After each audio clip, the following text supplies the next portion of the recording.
حضرت عزیر علیہ السلام کا قرآن نے واقعہ بیان کیا 3 پارے کے اندر.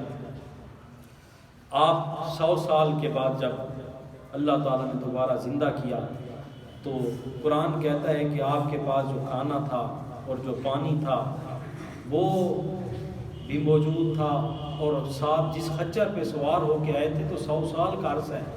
قرآن کہتا ہے جب جناب عزیر علیہ السلام زندہ ہوئے 100 سال کے بعد تو فرمایا کہ فانظر الی طعامک و شرابک لم یتسنہ. فرمایا آپ اپنے کھانے کی طرف دیکھیں اور آپ اپنے پانی کی طرف دیکھیں، لم یتسنہ، اس میں کوئی خرابی نہیں ہوگی، کوئی اس میں بگاڑ نہیں ہوگا، وہ صحیح سلامت ہے. اور وانظر الی حمارک، جب آپ نے اپنے دراز گوشت کی طرف دیکھا، حمار کی طرف دیکھا، وہ سارا بکھر چکا تھا. اب پریشان ہوئے، کھانا صحیح سلامت ہے، پانی صحیح سلامت ہے 100 سال کے بعد، لیکن اس لمحے وہ جو خچر تھا، جو آپ کا حمار تھا، وہ جو ہے وہ بکھر چکا تھا، اس کے اجزاء ہو گئے تھے، بکھر چکا تھا. تو مفسرین سے پوچھا گیا، علامہ محمود آلوسی رحمۃ اللہ علیہ سے، حضور یہ کیا وجہ ہے کہ آپ کا کھانا سلامت ہے، پانی سلامت ہے، اور وہ جو حمار تھا وہ سارا بکھر چکا، عرصہ تو 100 سال کا ہے، وہ سلامت رہا اور یہ کیوں بکھر گیا؟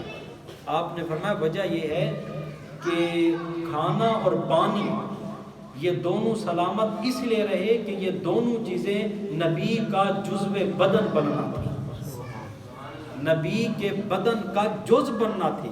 تو جو چیز نبی کے بدن کا جز بن جائے اللہ تعالیٰ اس کو بھی سلامت رکھتا ہے، اس لیے کہ اللہ نے زمین پر یہ حرام کر دیا ہے کہ انبیاء کے اجساد کو نقصان پہنچائے.